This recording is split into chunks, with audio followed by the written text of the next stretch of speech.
All right, welcome to the Recovery Alliance Group podcast. My name is Johnny Brooklyn, and I am the founder of the Recovery Alliance Group Incorporated. We are a nonprofit, 501c3, so check us out at recoveryalliancegroup.org. That's our website, and we are on Facebook at Recovery Alliance Group. Why am I here, and what am I doing, and what rabbit hole am I going to sink into? First and foremost, a little bit about me. Most of my life has been spent in and out of rehabs and struggling against substance abuse.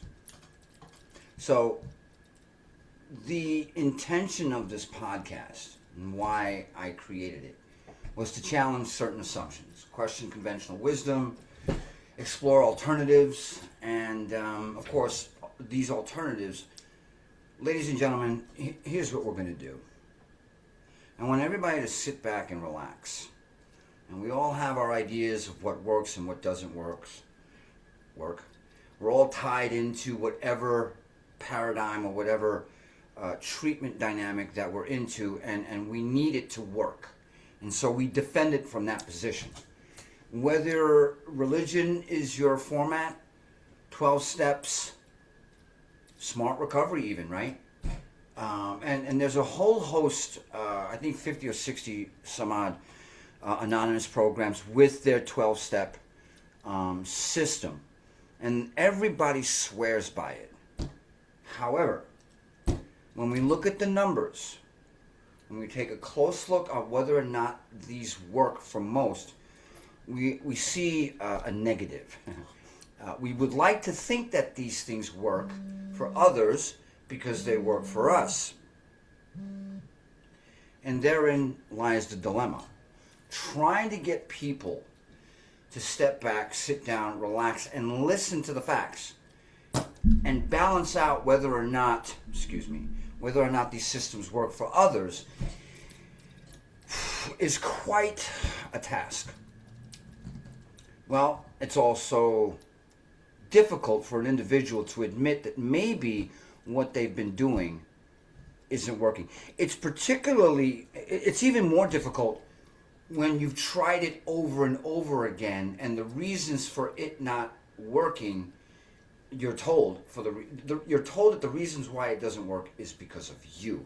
It never occurs to anyone to look at the treatment program itself. I'll give you an example. If you're in school and you're trying to learn math, and it just doesn't kick in, the go-to position is I suck at math. What if it's the teacher? What if it's the way in which you're taught that is the problem? And therein lies where I'm going to go with this podcast. Well, not necessarily this podcast, because it's an introduction, but with future podcasts.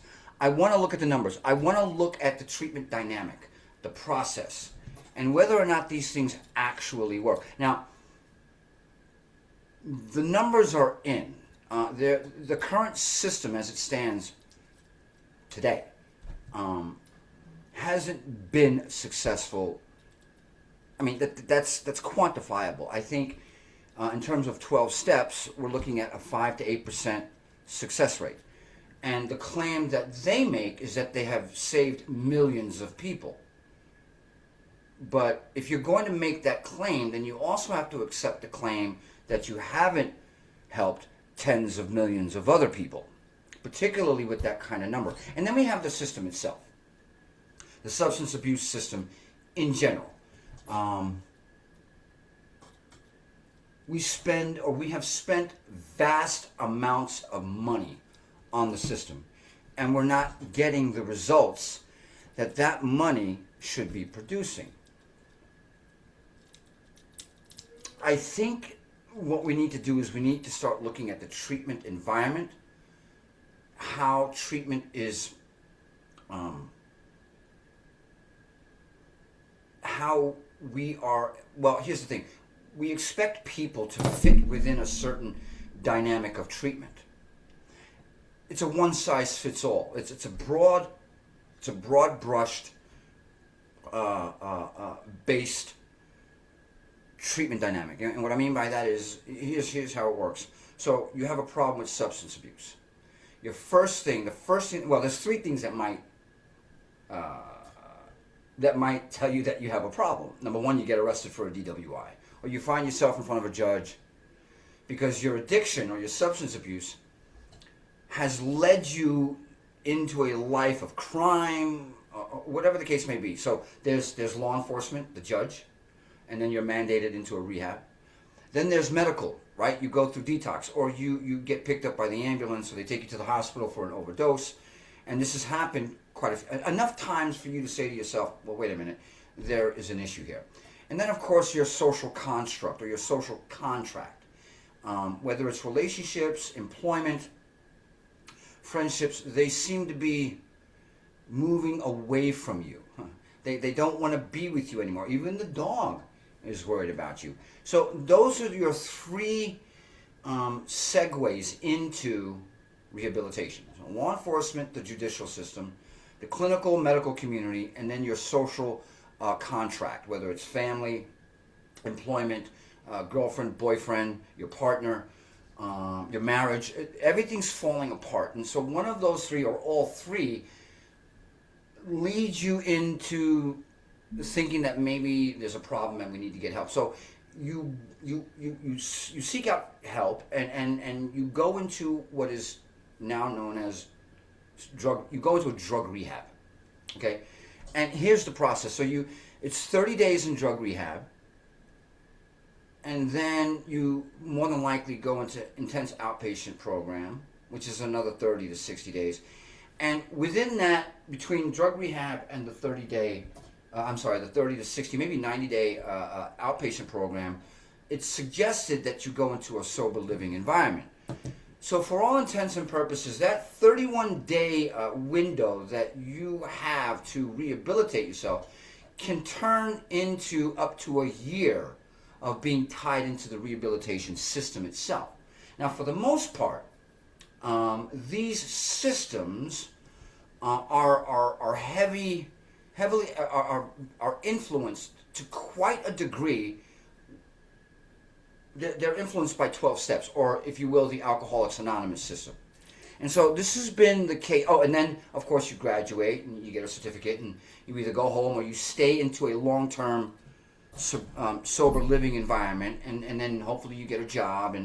But within that cycle, if you will, there's relapses. And from my experience and what the numbers show is that about 90% of the people that go into treatment and try to fit into that cycle do not make it. In fact, I have personally seen an entire group that goes to program together not make it past 90 days.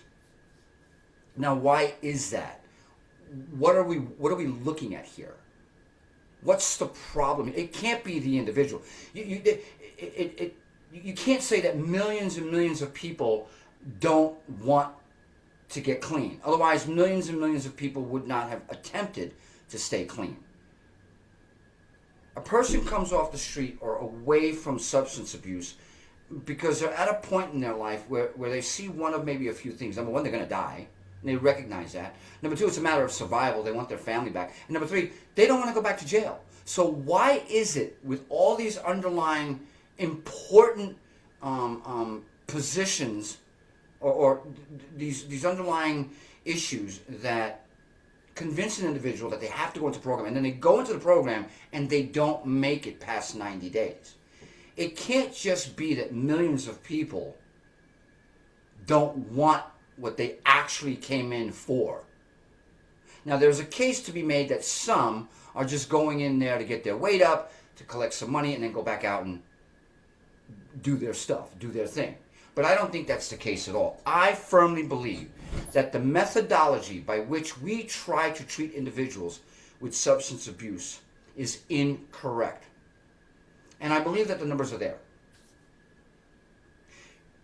More than that, not more than that, but as well as the treatment dynamic, well, how about this? The reason why it doesn't work, I believe, is because when a person comes into treatment, they are told that they're broken, that they don't know how to think, and that they're going to be this way for the rest of their life.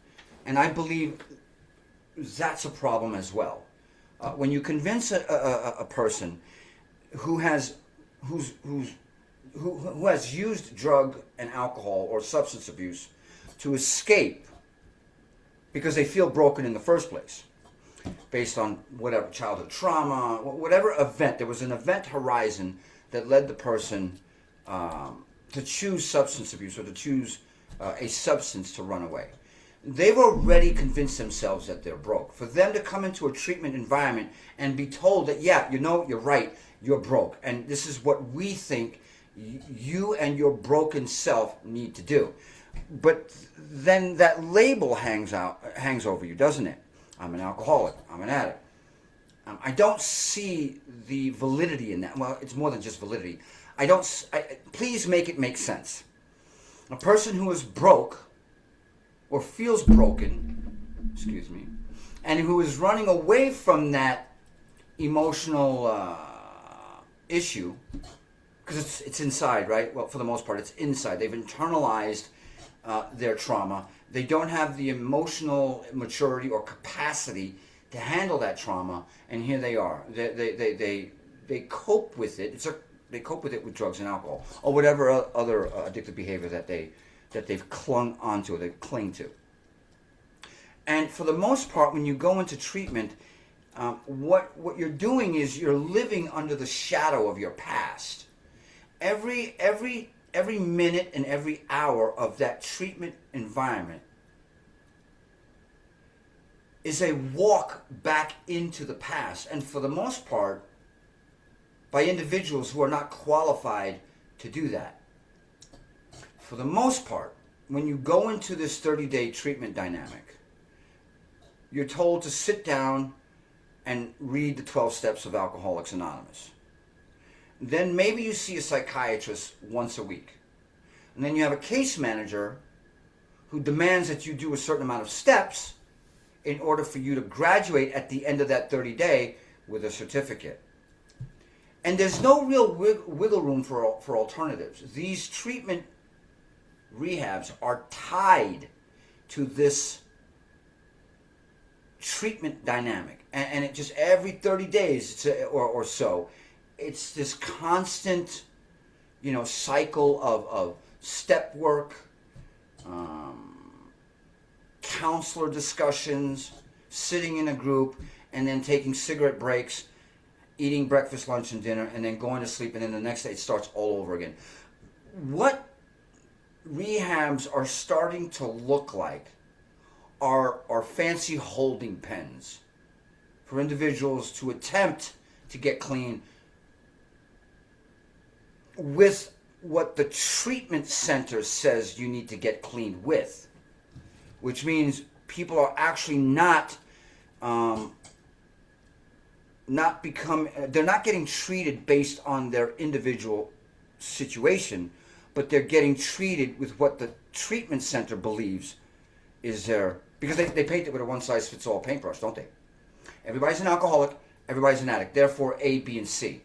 And we have lost the ability within the rehab industry to take care of people on an individualistic basis. And I think that's where the problem is. I believe, and it's one of the reasons why I created the Recovery Alliance group, is that we have to look at alternatives. And I believe one of those alternatives is education. I think an individual has to stop, reset, and there needs to be sort of like this step-by-step, no pun intended, but this sort of like phase by phase or education, critical thinking, personal responsibility, behavioral change, practical life skills is what we need to, is what is necessary for an individual to start again. Most people are coming into treatment beat up, ground down, like fine powder, and they don't want religion. They don't necessarily want to be told what to do, what to read, and who to believe. They just want a life back. They want to be, on a fundamental level, they want to be able to go back out into society and be successful. Some even, I don't like to use the word productive, because we're not sending them back into a factory, you know what I mean? But on a personal level, they want to feel better. They don't want to die.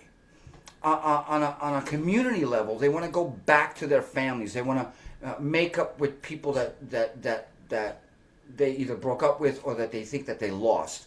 They want to set themselves up again, if you will, to become better people. And I don't think we do that in our current system. I believe that the current system is more of a welcome back system than it is treat and release system. And it's one of the things I tie into with the Recovery Alliance group. I think it's what we do is we treat, we release, and then they relapse, and then we repeat. And it's sort of like this constant cycle. And let's be quite frank here. I don't know who Frank is. I just know that that's how it's said. Let's be Frank. Well, let's be Johnny. Either way. LOL, right? Whatever. Whatever, guys. I'm talking to you, Mr. and Mrs. America. I'm talking to you who have done this again and again and again. You tell me, when is the last time that you tried the current system and it actually asked you what you wanted? See, I know for a fact that that's not the case.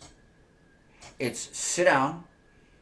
Here's your copy or a copy or a form that has been copied off of the same stuff that you had when you were here before. It's 80% of our current treatment system uses the 12 steps of Alcoholics Anonymous. And we've tried this for almost 100 years. We're spending more money, and we're not solving the problem. Every year the budgets go up, and we're going to get into the budget, we're going to get into all of that stuff. But right now, what I want to do is I want to introduce the Recovery Alliance Group Incorporated, my nonprofit, your nonprofit, and I want to set the stage. We need to go down this rabbit hole. We need to discuss what in the hell is going on here. We spend all of this money, and yet we're doing the same thing over and over and over again. It's funny that that's happening, because when you go into drug treatment or rehab centers, what they will tell an individual is that they continue to do what they say is the definition of insanity. First of all, that's telling a person, you must be crazy because you're doing the same thing over and over again and you're expecting different results. Well, the same can be said for the current treatment industry. They are doing the same thing over and over and over again, and they're expecting repetition, or they're expecting different results with the treatment that has already been tried for almost 100 years, Mr. and Mrs. America. We've tried this over and over again. And so here's the other thing. We throw in finger painting. We throw in, going to a farm and petting horses. Maybe we'll throw in a pool. We'll discuss art. And then we'll take a person bowling, or we'll take a group bowling and have a pizza party on a Saturday evening. That's treatment. That's where $144 billion pretty much goes to. Of course, there's law enforcement and there's programs, it's all tied together, but this is all one big cycle. Let's try this again next year. And we know for a fact that these numbers are just going to keep getting worse, because we're not focused on the one thing that can change the very dynamic of addiction, and that is the individual. We have this one-size cookie-cutter industrial type rehabilitation system that just cycles people through it, and then shoves them out the door and says, we'll see you when you get back. Instead of teaching people from the ground up how to critically think. That's why CBT, smart recovery, rational emotive behavioral therapy, learning how to be financially fit, that's what we need to be spending this money on. For the most part, what I'm advocating, and I haven't even talked about me yet. We'll do that in the next video because I don't want this to go too long. My position is that the current substance abuse system has failed. It's no longer worth the money we spend on it. It's too broad brushed. It does not take into consideration the individual, and we're not looking at alternatives. There are some alternatives out there, but it is not being incorporated en masse within this current treatment rehab dynamic. AA needs to, let's be quite, ladies and gentlemen, and please, if you don't like what I'm saying, I invite you to visit us at the Recovery Alliance Group, but recoveryalliancegroup.org, and let's talk about it. Come on board and let's debate this. The fact of the matter is that Anonymous Programs, 12 Steps, has had almost 100 years to make its case. And it has not done so. I'm not the one making the claim. The numbers are. Get out your phone. Open up your computer and run the numbers. For the amount of money that we have spent, I think it's over $1.6 trillion since the 70s on rehabilitation and treatment programs. There is no way it should be getting worse. But see, we want this system to work. And the people whose jobs, whose reputation, and whose authority rests on the current system really can't afford to have it challenged. And I get that. We want to make money. We all want to keep our jobs. But we're talking about the lives of millions of people. As we talk right now, as you and I go back and forth, there are millions of individuals struggling. And so, maybe one of the reasons why they don't get proper treatment is because they don't want to go through that treatment dynamic again anyway. Because what are they going to go into? They're going to be told that they're stupid, they don't know how to think. They're going to have to deal with this forever. They have to give their life and their autonomy over to a stranger. And it's very rare that an individual in program sees a doctor, any kind of clinician, or a therapist, maybe 2 or 3 times in the month. You know this. If you're watching this podcast and you've been in and out of treatment and you find yourself right now doing well in a certain environment, that's fantastic. But think for a minute. You're being told that at any minute you're going to relapse. Therefore, you don't, number one, really want this. Number two, it's impossible for you to be successful unless you tie the rest of your life to a belief system. Unless you're obedient to a belief system, you will fail. Well, whatever happened to you being the arbiter of your life? See, within every single one of you watching this podcast who are currently struggling with addiction, the answer is inside you. We just have to assess what that looks like. And the only way to do that, ladies and gentlemen, Mr. and Mrs. America, pay attention. The only way that we can properly treat individuals is if we give people back their individuality. We teach them critical skills. We allow them to get educated again. And all those resources that go into administration and paying directors to buy their fancy cars should be going into resources to help each individual become a better part of themselves, and then through that be successful in their community. What am I saying that's wrong here? What I'm saying is give back treatment to the individual.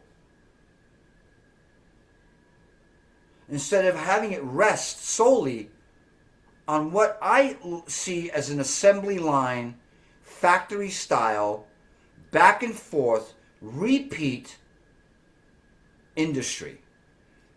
Mr. and Mrs. America, your money is going to a system that does not do what it has promised. In fact, it's making things worse. What I'm saying to everybody who's listening and watching this podcast is we need an alternative. We need to start challenging the status quo. Because after all, our lives, our communities, our country, our loved ones are at stake here.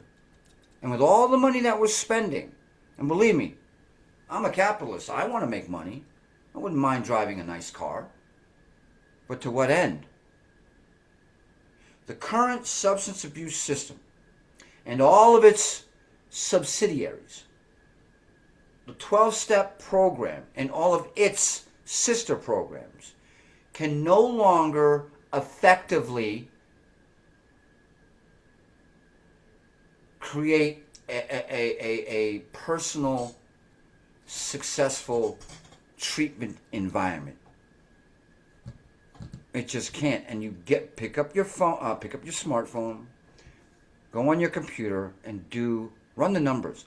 Look at the facts.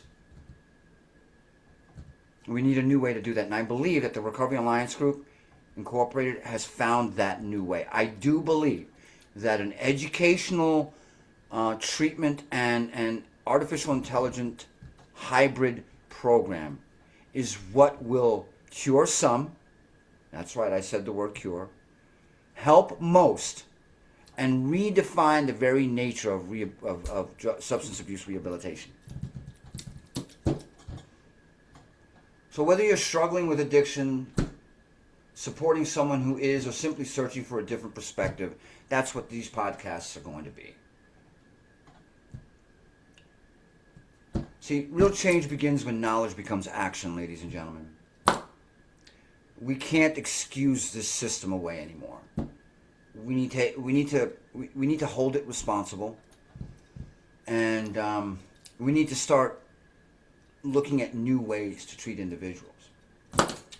Anyway, my next podcast, maybe I'll get into a little bit more about me. I think the fact that I've been struggling with this for 30 years should be enough. I don't want to get into the war stories and how my story is worse than yours. All of our stories carry significance to us, particularly when it prompts us to get help. I hope you found value in today's opening. And I hope that somebody's listening that feels the same way. I would hazard to guess that most of you, if you truly look at the treatment that you've gone through, would find holes in it. And there's nothing wrong with that. I'm not demanding, that we storm the Castile. That's not what I'm doing. What I am saying is that we need to take a look at the current system, all of it, including Alcoholics Anonymous. And we need to ask it, can we do better? We need to ask ourselves. We need to ask Mr. and Mrs. America. Don't you think we can do better? I'm Johnny Brooklyn, and remember, recovery is not an identity. Recovery is a process. And growth is the goal. Independence. Look at that. It says it right there. Independence is the destination. I hope you have a wonderful evening, morning, night, afternoon, in whatever time slot you are watching this in. And I cannot wait to see you on the other side.